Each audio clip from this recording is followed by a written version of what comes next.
Okay, guys, and I guess we're live. How's it going tonight? Pretty good. Hey, how you doing? So, welcome to Question Your Perception. As always, I am Matt of the Freedom Paradox. I am Scott Marshall of the Oath Accountability Project. And I'm Bill Godin. So, what's up, guys? As always, we have our call-in line up here. If you want to call in and be a part of the conversation, it's above you. It's so above my head. Above Scott. Remember, point it. Point above Scott. But if you want to call in, the number is 872-267-2578. If you want to change the topic, don't like what we're talking about, call in and give us a new one, and that's what will happen. So, how you guys' week been?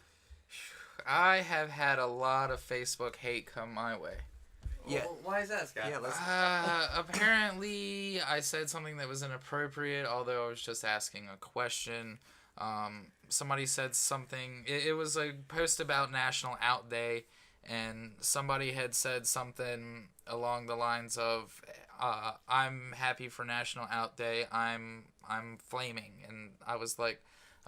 Can a heterosexual be flaming? Because I was curious if there was a heterosexual version of that. Yeah. And then it just went downhill from there. Apparently, when you're talking about like the sexes and stuff, it's really not a good move to. Well, I mean, good's kind of relative. It made for entertainment. Yeah, I mean, they hated. They even came to my Facebook page to comment on my stuff after blocking me out of their page. I didn't think I even said anything that was really too bad. That sounds like a legitimate question.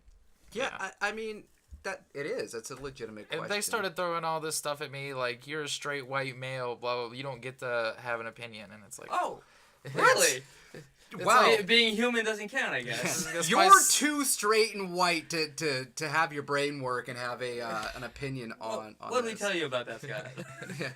Wow, that's kind of new. I don't think we did have a call on your question and answer that basically was trying to check your white privilege. Oh yeah. Was that like the ultimate white privilege check right there? It's like you are too white and too straight. Yeah, you can't be on the Check internet. yourself. You can't talk about this. Which really kind of makes me wonder, I saw something as well that came from the Allies, which if you guys don't know what the Allies are, it's, basically the LGBT community, sorry, I forgot what it was. I think they even added a Q now. Well, yeah, there's actually 2 Q's, an A, and a plus. Hold on, there's so much more. There's like a Z. No, seriously, I'm being serious. There's like a Z. One of the Q's is like questioning. I think there's like a U, like unsure, and then there's queer, which is like you're just a little weird, I guess. That's a real one.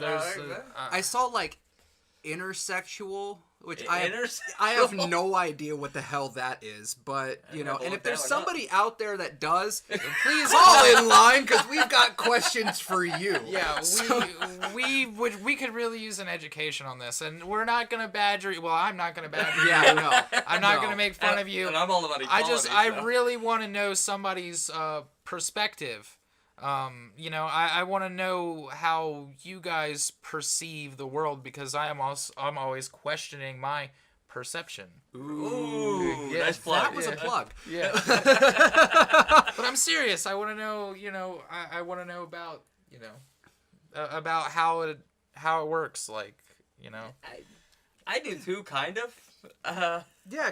I mean, I won't badger you. I mean, too I much. guess it's pretty simple how it works. You are who you are, but yeah, and I mean, once the door closes, honestly, who should give a shit what happens behind what's it? Absolutely. What's the protocol? Do you just ask somebody like, "Hey, what's your pronoun?" I feel like that would be super awkward. I think that's kind of like asking somebody why they're white. Like, you just can't do that. Well, I mean, no, I think you can't do it. No, I've heard that's socially. No, but I heard that's how you're supposed to approach it. If you don't know, then you're supposed to ask and. I don't know. I just don't go. I don't go with awkward at all. I mean, it is what it is. If you don't know, you ask. True. That's probably why I don't talk to a lot of people, though. Yeah. But I saw some of them like the podcast, and I was hoping that somebody was gonna call in today and check my privilege. Is that?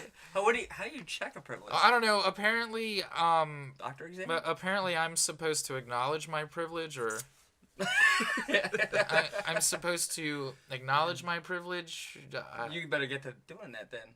Acknowledge your privilege. I'm- I don't know how you do that, but I mean, Can somebody please explain to me what white privilege is? Call this number and explain to me what the hell white privilege is, because I've been racking my brain for weeks here. Supposedly there is this privilege that we have because, you know... of the color of our skin. Yeah, and... well, people say it's just because you're living it. You're living it. Just the fact that you're white. And Really? and that you don't get hassled, and it's like, well, I mean, I see that. I mean... you really have to ask yourself, like, would you want to be treated how some people treat black people in our society? Well, I mean, depending on which... Depending on We- where we- you we are know in this what people country we're is talking all about. Oh, okay. depending on how... I didn't want to go We there. know what people we're talking about. Yeah. Would you want that? No, No, probably not. I mean, so why would you allow it to happen to somebody else? Like, that's just... I would say, you know, especially if any of the people who have been trying to check, especially Scott and my privilege, if you've ever seen some of the stuff that we've done in the last couple years, the last thing you can say is that we've been letting this happen. We've been doing everything that we possibly can to speak out against this. But if you're not a member of that community, you're always going to have people thinking you don't belong. Listen, I'm low-key part of the Hispanic community, so... We discussed this last week. Yeah, for those of you who don't know, I am Hispanic. I'm a Hispanic who strayed away and was brought in by a bunch of white people. So I don't know. I'm like a Colin Kaepernick, I guess. Do we have like a skin tone chart we can check you against? Yeah, you want to just like throw them out there? Like, see, there's. I don't know. Bill I don't looks know. darker than you. I'm a little dark. Well, yeah. you're outside all the time. That's not fair. I'm a hermit. Yeah, but it's what we're I'm trying an to say Irishman. is what we're trying to say so you is burn. like if anything, we strive for equality. We strive for everyone to be treated the same.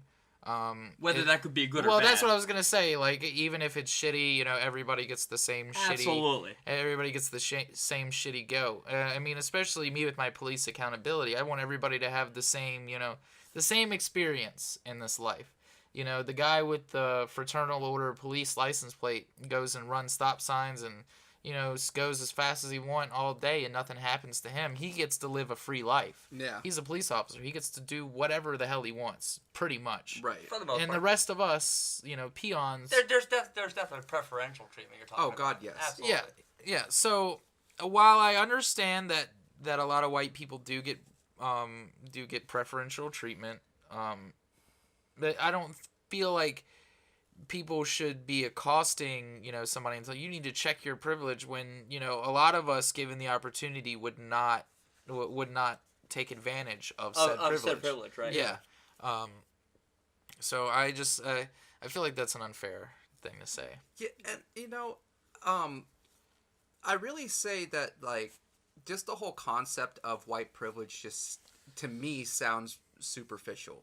Like, to me, it sounds very superficial. You're saying white. Well, So just that's- privilege, just privilege in general. Like, besides, you know, your rich and elite, they on the other hand have bought privilege. But when it comes down to everybody else, we're all swimming in the same fuck barrel. Oh, absolutely. So, you know, the whole concept of a privilege really doesn't equate to me, because I still feel like at the end of the day, we still kind of find ourselves in the same stupid life position that everybody else finds himself in. Now, I do understand that when you look at a police force, you do have a primarily white police force throughout the country. You know, Especially in when you look at it as a whole. Now, if you're looking at it community to community, you might have more communities in certain places that have a more ethnic or diverse police force in that area. But when you look at police as a whole, the majority of the numbers are Caucasian. Now, that's not something that's out there saying that it's. I honestly believe whether the police force was 100% white, 100% black, 100% Hispanic, we would still have these problems. And Absolutely. because it's not a matter of what somebody's race is and who and everything. It's about the fact that these are people who have been given power over other people, and they're really the only ones out there who have this privilege, and they're basically spreading it around on everybody. So, and you're not wrong in that. You're not wrong at all there. somebody out there, please call in and refute me right here. Yeah, Or if you want to, right down there. Yeah. You can say some stuff down there too. Yeah, and we'll down in the respond to you. comments below, or give us a phone call. We're gonna do one of these. One of these. We'd love to hear from you guys on this. We do this for you guys, so interact with us. Come and give us a call. Give us a message down at the bottom. Tell us why we suck. Tell us why you tune in. Just, Tell us give why something. you hate us for promoting our podcast and your all over your groups. So, let's get into one of our topics for tonight. All right. Should we play the video? Yeah, let's do a video. Let's go with the video. All right. Throw my headphones on for this bad boy. All right. What's up, Matt? Something. This is Matthew Connolly. He is he running for? He's running for Congress. Congress. In the, I want to say the 11th or the 17th. It's one of the districts. But we'll give it a play here. Okay, during the forum, sorry, let me sit there. Go ahead. Okay, during the forum, you had said that you were opposed to drug decriminalization and legalization, and you said it was because the drug dealers might go to other crime. Do you care to elaborate on Well, that? when they were talking about gangs and other things, when you have a situation where gangs are making their money selling drugs, drug trafficking, and those drugs now become legal, they can't compete. Because a drug that was $100 for whatever, because it was illegal, because it's a black market drug, is now $15 in a shop. They have no market. Well, so what are they going to do? They're going to become criminal in other activities. They might go into human trafficking. They might do other things. Well, some people could equate that to wanting to keep the laws in place to keep the funding source for drug dealers. No, that is something that I understand your train of thought, but that's exactly not what I think at all. I do not want to keep the funding. I'd like them to decide that it's all a bad endeavor, and they could do something legitimate. But what I'm saying is, and I'm a big believer in understanding of the law of unintended consequences. If you legalize something and decriminalize it, you have people in those criminal enterprises. They're not going to go legitimate, okay? Because if you're going to choose the life of crime, you're going to choose a life of crime. You're now going to choose a different life of crime. I think you're equating legality with morality. Just because something. Were they dead the whole time? Yeah. Oh, you son of a bitch! Yeah. Well, we could have. Oh, gotcha. Well, not the whole time. Okay, just, I thought you were saying not the whole time. episode. No, they're just dead. I Gotcha, turned them off okay. during the video. Gotcha. So you timed out. What did you Yeah, want I to say? timed out on this whole once like the mindset he was trying to put out of basically once you commit one crime, once you've made one choice into the criminal aspect of the world, you're stuck. Like that's the only thing you're gonna know from there on out. Like nobody has ever turned anything around. Basically, what we sat there and heard him do was go, prison system doesn't work. Our whole thing doesn't work. Once you're a criminal, you're done. You're never gonna turn it around. You know, if you've sold one bag of weed, you've bought one, or you've gotten one pill from a friend in college to help study, anything like that, you're living the life of crime from here on out. And this guy's a trip. Let's listen to a little bit more of this. Is illegal doesn't mean that it's immoral, and just because you make something that was illegal but possibly not immoral, just because you make that legal doesn't mean that the people are going to instantly jump to other immoral means. So if you make your money selling drugs and now that market's gone, what do you do?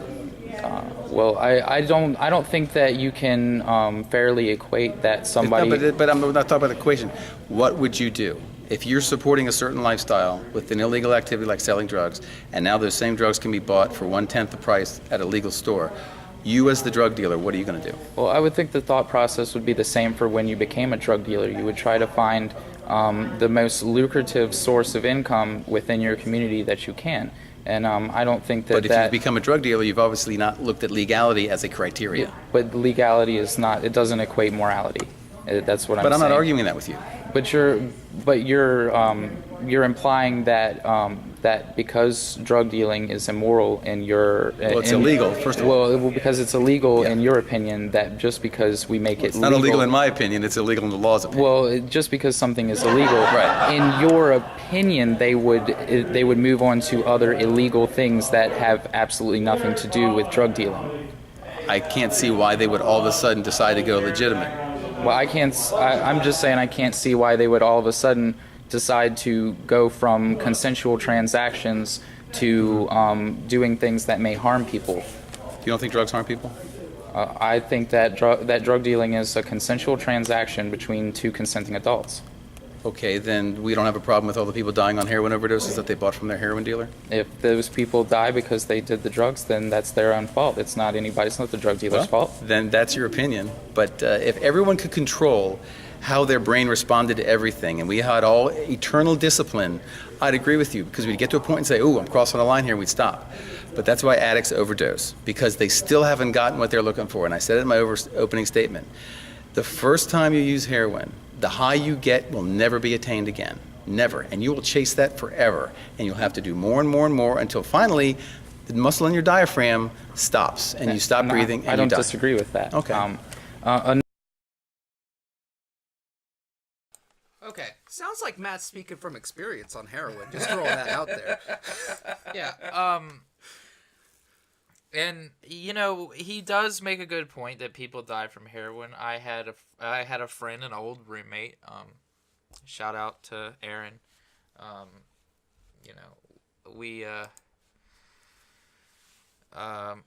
My old roommate Aaron. I don't really need to say his last name just for privacy reasons, but rest in peace, buddy. And anyhow. I personally know I've lost a cousin, I've lost a few friends from high school. I think it's hard to say there's anybody out there who hasn't lost somebody at some point to some sort of drug overdose. Yeah. I would say it's hard pressed to find somebody. Well, let's come from a different angle here. Can I ask you, how many people have you lost to maybe a car accident? Exactly. I've lost quite a few, actually. So, I mean, we all know that people that have either been harmed or killed by cars or harmed or killed by drugs. I mean, honestly, things in life are dangerous every day. Right. It all comes down to the choices that are made. And, I have a real problem with our government stepping in and dictating to us what our ability is to, trying to police our choices. You made a really good point in there. Let's turn around and let's talk about somebody that when I was in college that I used to I used to smoke a lot of weed, and I used to buy my weed off of this nice little old lady. All right. Now, according to Mr. Connolly here, if weed just became legal in the state of Pennsylvania, I'm supposed to believe that this nice little old lady was then going to turn around and she was going to start trafficking humans? Well, no, actually, no.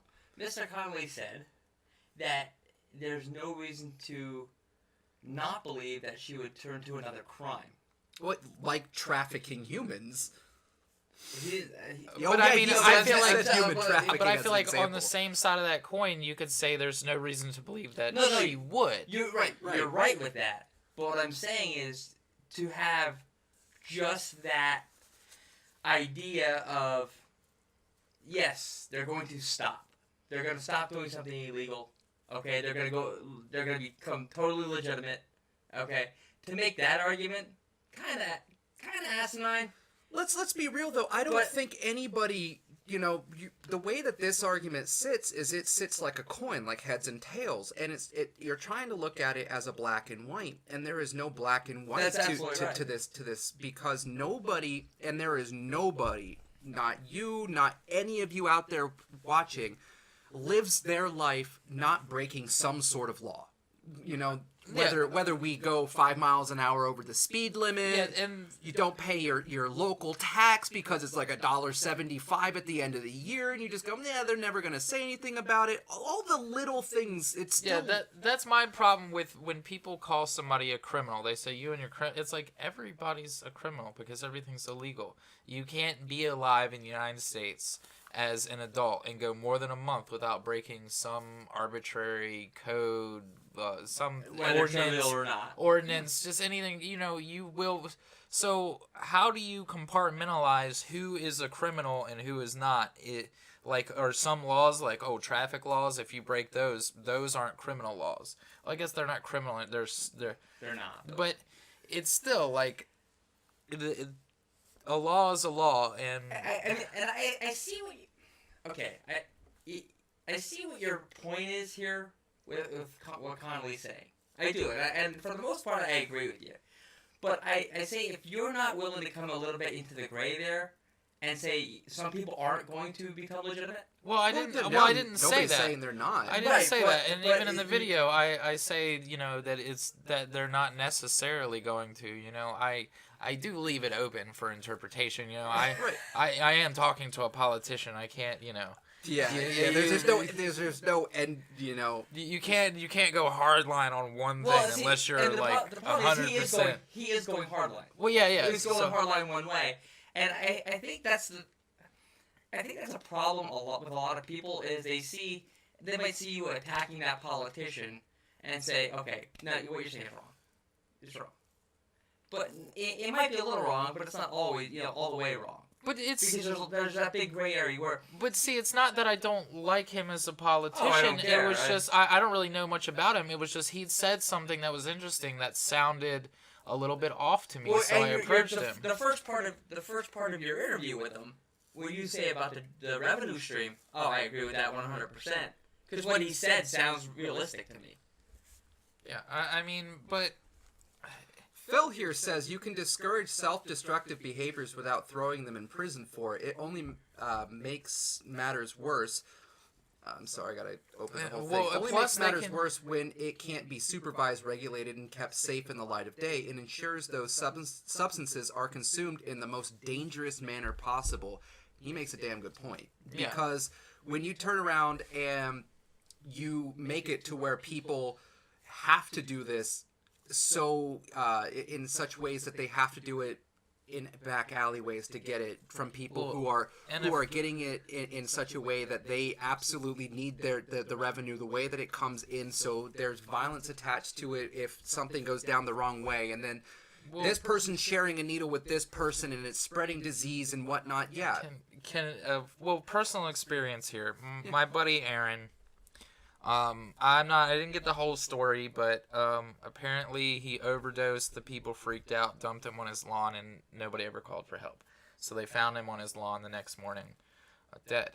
Now, if heroin and drugs weren't so stigmatized, and there wasn't this huge threat of going to a cage for a long time for having this substance that, that makes somebody feel good, or makes somebody feel bad, or whatever, if there wasn't that fear, I would like to think that somebody would have called for help at the first sign of trouble.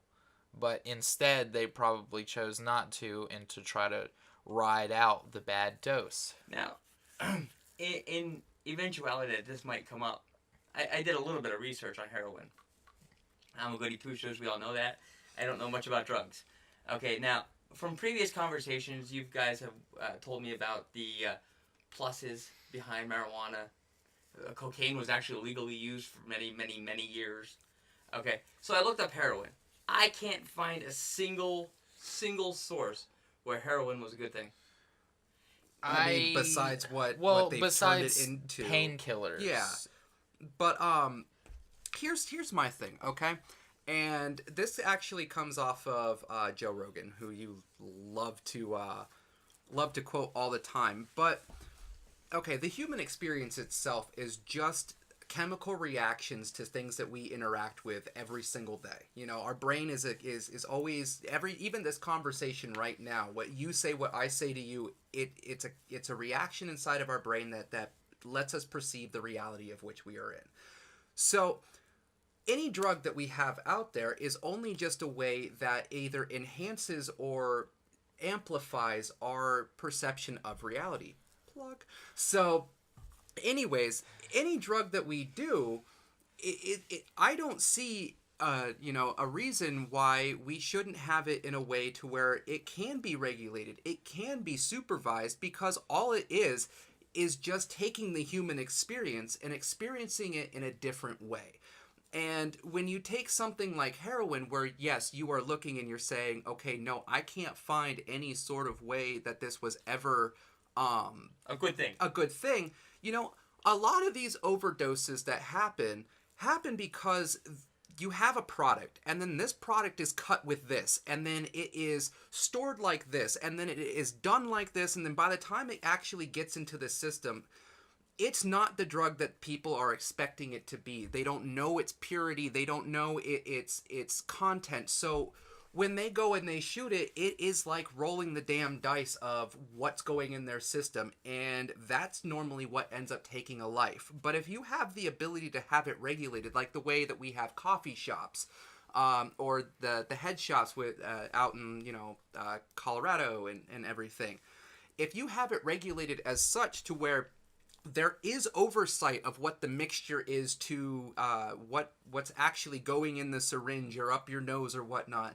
Granted, yes, there's still damage at the end of the day that's going to be done, but you run a much lower rate of people actually turning around and overdosing when the mixture is a mixture that is safer for human consumption than just whatever Johnny over here decided to mix with some baking soda. Okay, now that's not a bad point, except that it kind of goes against what I believe in, first of all, and what a lot of people are against, and that's having the government having their hands in something else. I'm not. It's kind of six of one, half a dozen of the other. You're either going to regulate it or they're going to outlaw it. That's what they do with everything. I mean, the only reason why we have heroin outlawed right now is because morphine, morphine, fentanyl. This is heroin in a medical in pharmaceutical form. So that's heroin already being regulated and controlled by the U.S. government, and this is just it's a heroin product. It's not. It's a byproduct. You know where 80% of the world's opium, well, I think it's up to 90% of the world's opium comes from, right? I believe it's the Middle East. Well, it comes from Afghanistan, right? Yeah. And that happened. That number kind of started getting up there shortly after when we invaded. And, you can do a quick Google search and find online pictures of soldiers actually guarding poppy fields. Sure. And their justification was so that the terrorists couldn't come in, take over their poppy fields, and steal their source of revenue. So steal their source, or actually, or do you mean the government source? Well, it's to steal theirs, the get farmer's back their source, right? The farmer's source, so that the farmers wouldn't fall into terrorism as a result, as an alternate for like a means of living. Right, and yeah. I mean, it's okay. Now this gets into a little dicey situation whether we should be there or not. But I mean, Dallas says, "What the fuck?" Dallas, if you would like to, if you'd like to call in and let us know what you think, there's a call-in number right here, and then also you could just elaborate it on that right underneath your comment, and we will try to help you get to where we are in this conversation. We're understanding what the fuck is. Yeah, because honestly, right now, we don't understand what the fuck you're talking about either, so we're kind of on the same page. Yeah, so should we go ahead and roll this over and talk about, Obamacare, or are we... I mean, it doesn't matter. I feel like we could go on this for a few more minutes. You guys were kind of in the middle of something when Dallas what the fuck does. Well, so is what I keep hearing these politicians say is that these pharmaceutical companies should pay a tax which goes into rehabilitation centers. Now, while I like rehabilitation centers, I think taxation is theft. Now, I don't like these companies either, But you know, these they're what they're not really addressing is the problem of the incentive programs that these doctors have, because most people don't know is that when your doctor prescribes you a medication and you go to the pharmacy takes down the doctor's name, what medication it is, and they keep this big list. They then sell that back to the different pharmaceutical companies, and then they send a rep to your doctor's office to say, hey, look, I see you've been prescribing this other medication. I'd like for you to kind of start prescribing ours more. What can we do for you? Would you like to speak at some seminars and we could give you like a nominal fee? Would you like some tickets to go, to the Caribbean? Like, what can we do for you? By the way, we bring lunch with us every time we come. And snacks. And snacks. And a lot of these doctor's offices actually advertise that if you come and work for them, you get free lunch every day. That's how often these pharmaceutical reps are coming in, is that they can guarantee that you'll get free lunch every day at the doctor's office. To me, that's insane. Yeah. I want to talk about this comment here. We're just going to go ahead and call you Steve. Steve says, stop and no to Proposition 64. Now, I did just Google what that was. What 64 is actually the proposition in California to legalize marijuana in California. Well, he says he says no and stop that, and I say he says you were talking earlier about being able to Dallas. legally shoot. Oh yeah, Dallas. So yeah, we're gonna talk about Steve for a second, then Dallas, we're gonna get to you. First of all, Steve, once again, if you take a look at the other states that have turned around and legalized marijuana and have made an industry out of it, there is so much money coming in from this decision in these states that it is asinine that with the debt that we are in our country, that we wouldn't take this cash cow that so many people inside of this country use, legalize it, get the black market aspect of it out of the country. Yeah, cartels, when you legalize marijuana, you know how much of a hit the cartel takes. You cut their legs off right there, and people say, "Oh, the cartels will go to robbing people and stuff." I don't think so. I just don't think that that's how that's gonna work out. And if they do, well, then there's gonna have to be some sort of transition period, and then we'll achieve equilibrium. But as long as we keep things the way they are, you don't see them getting any better, do you? Well, see, we've got a good conversation going on here. There's two parts of that. There's two parts of that statement. First of all, the cash cow thing. Okay, now you look at this cash cow. I equate it to the legalized gambling in Pennsylvania. Okay. Everybody talked about this legalized gambling was gonna be this big cash cow, and yes, it has made a boatload of cash.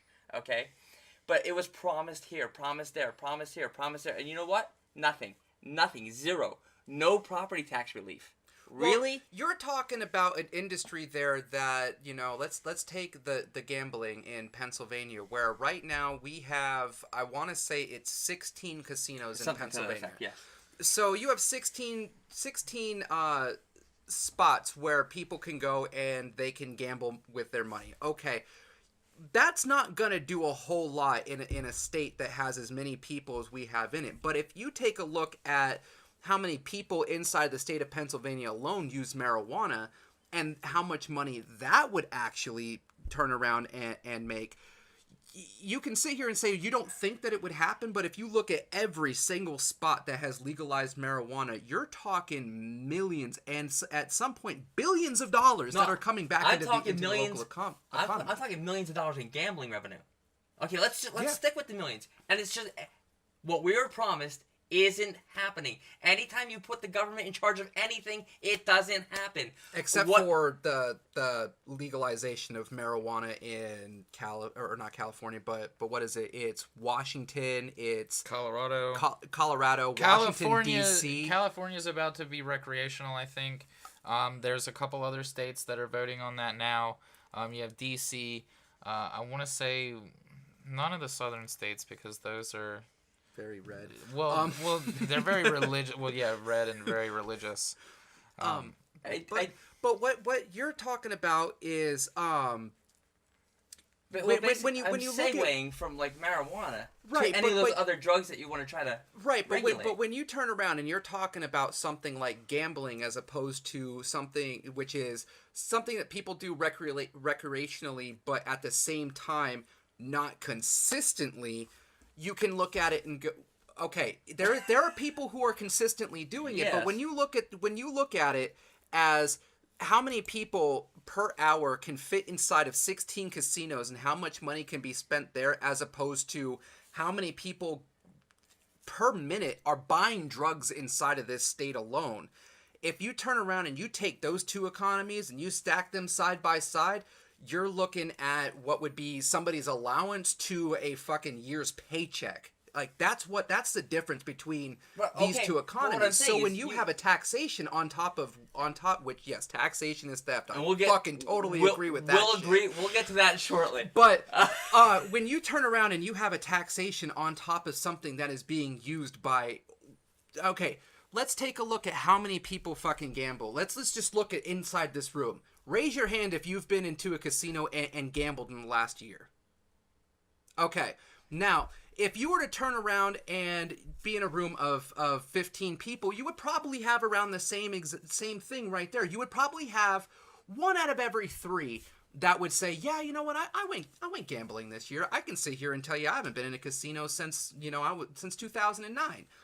But if you sit there and you ask the same thing of how many people have smoked marijuana in this room in the last year, I bet you're looking. Well, the consensus is, I think right now, the current polls, and I know you hate polls, Bill. Mm-hmm. The current polls that are out there are somewhere between 60 and 70% of the population that are in favor of legalizing marijuana. Not in favor. I mean, in favor doesn't mean a thing. Did they do it? Because that's what you're talking about, a revenue stream. In favor of doesn't mean anything to me. Well, if Did they do it? Do they do what? Does they smoke marijuana? I mean, I could be in favor of it. Doesn't Well, mean I do it. let's look at the marijuana. One let's out look of at the 10 illegal. people- Let's look at what the cartels have been making off of the marijuana trade coming into the U.S. Just right now. All right. Last year, I it don't was have any hard reported. numbers. That's So- fine. You don't have to. I do. Last Do year, you have any soft numbers? last year, it was a $7.9 billion industry. Now, if you take a look and you look at the casino industry, it's not there. It is not reaching that kind of numbers. So you're also looking at the fact of people. Are you saying 7.9 billion here in Pennsylvania?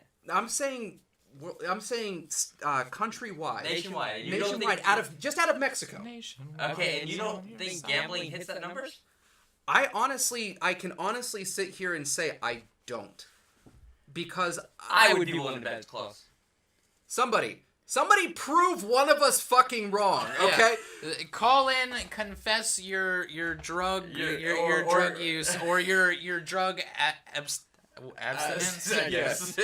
Your abstinence from drugs. Tell us about your experience. Are you one of those straight edge kids? Are you a stoner? Are you a junkie? I can just sit here and say once again, and I'm going to go back here to Dallas because he was saying that we were talking earlier about being able to legally shoot heroin. Now, yes, that was kind of what I was alluding to, which, don't get me wrong, I have never even been in the same room as heroin, so I'm just going to throw that out there. But I know a lot of people who have turned around and made pretty decent or pretty decently bad life choices when it comes down to heroin.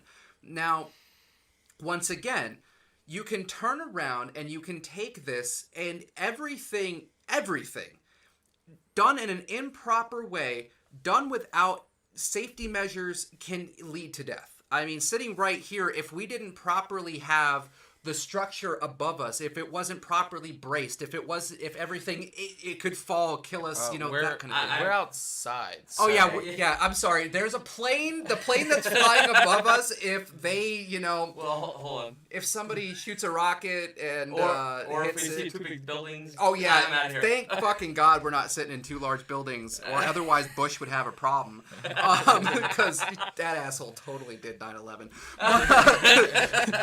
But we're gonna get demonetized by YouTube again. oh God, I know. Our 9/11 video, by the way, guys, where we talk about Some of the 9/11, conspiracy theories, got demonetized by YouTube. as Now, being a controversial subject. now, see, I wouldn't call this YouTube censorship. I know there's a lot of people that would, but YouTube basically told us to find our own advertisers.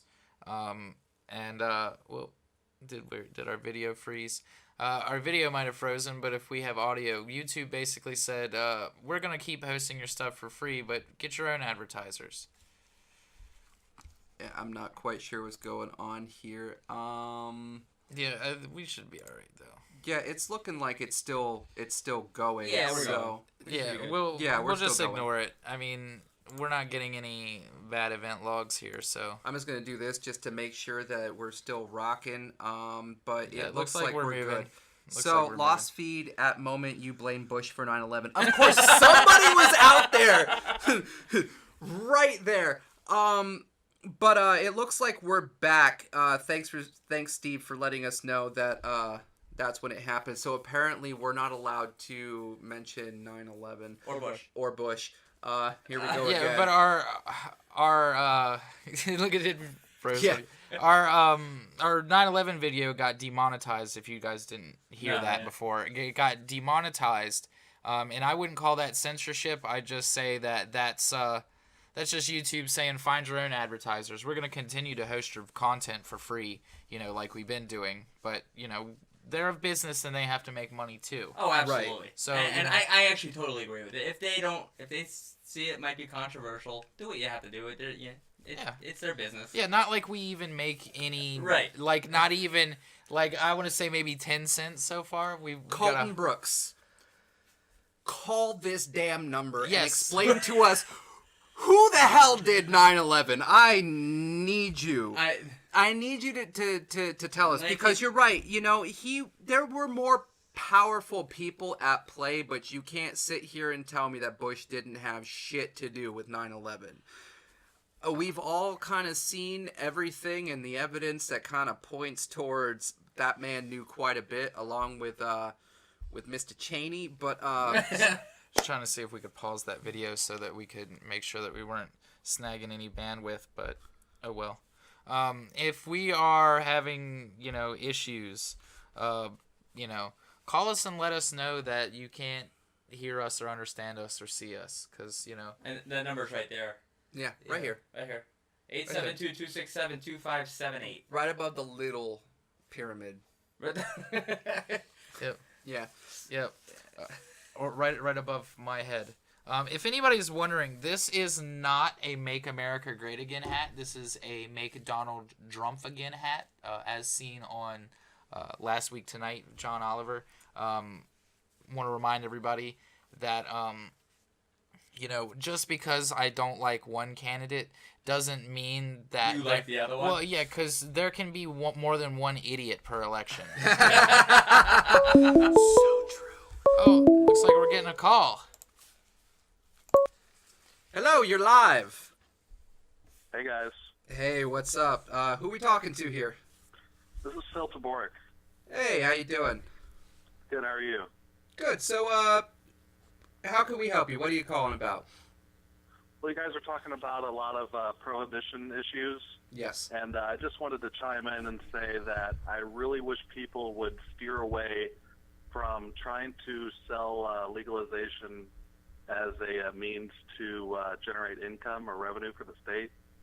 Yeah, I think there's a lot of really good reasons to legalize it, and one of those is taking away the revenue for criminal activity like the cartels are engaged in. yeah. And if you tax it and raise the prices on that, you're only going to kind of ensure that the black market continues on.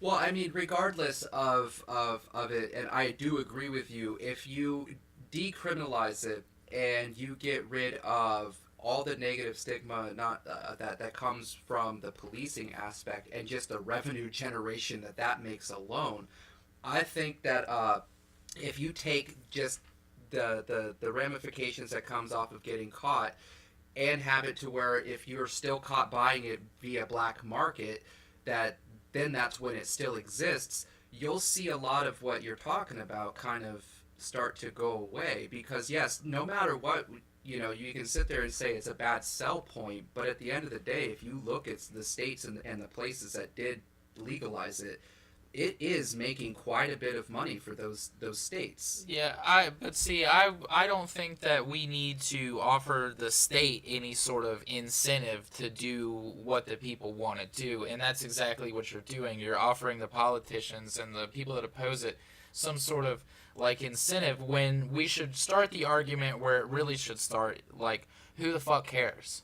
Like, who the fuck cares what you're doing with your life and what you want to do? If you want to put somebody in a cell, if you want to put somebody in a cage for smoking something that makes them happy, you're the criminal. Joe Rogan said that. Okay, but so here's the thing with that though, and well, here I want to hear what's your selling point.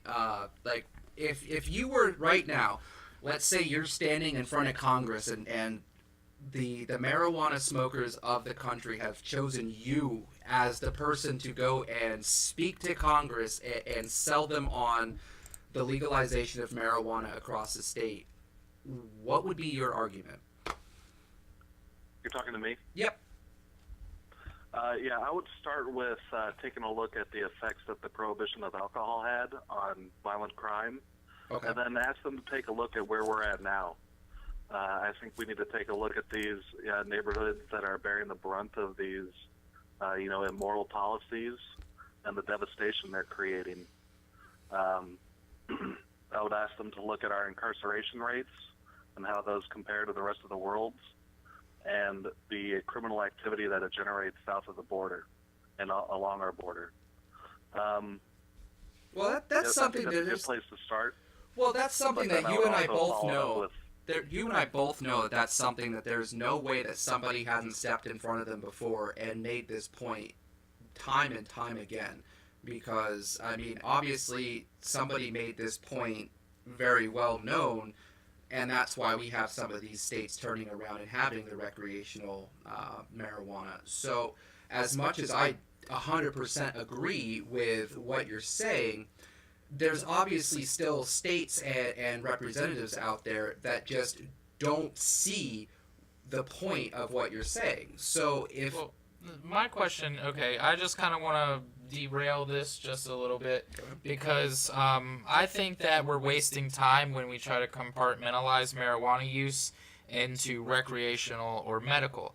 If you're using marijuana, it's because you want to alter your mood for something better. That's the same reason that you would take a Xanax if you have depression, you know. So any time that you're doing any drugs, we should call that medical, whether it be good medical or bad medical. By saying medical recreational, you're putting up walls there where you don't need them. True. Because if we can call depression a disease, then by that same coin, we can call boredom a disease. And, I said this before, and I was quoting Doug Stanhope. I quote a lot of comedians. But boredom is a disease worse than cancer, and marijuana is a cure for that. And I said that, and my buddy that has cancer, lung cancer, said, yes, I agree with you. Because in his mind, he's been afflicted by boredom a far bigger percentage of his life than he has by cancer. I mean, can you argue with that logic, really? I mean, it's hard to die from boredom, but, there's got to have been some people that did. I wonder what this does. Famous last words. Yeah. I mean, I could argue with it, but... So, to our caller, what were you saying there to our caller? Oh, well, it's just, that's something to think about. I don't really, we were just... Spitballing? Yeah, spitballing. Okay. But my main concern is the effect that the prohibition has, and if you're allowing the state to place a tax on it, they're going to try to tax it as much as they can. Oh, absolutely. Oh, yeah. 300%. If they can put a 300% tax on it, you're going to drive up the prices of the substances so high that a black market effect is going to kick in, and people are going to try to undercut it. Yeah, I mean, look, without the taxes. Yeah, look what happens with tobacco. I mean, we have the police that will. We saw Eric Gardner get choked out by police for selling untaxed cigarettes. Yep. I mean, selling cigarettes. So, even though cigarettes are legal, we still have a black market because we have that taxation effect. Right. That's So true. that's a great point.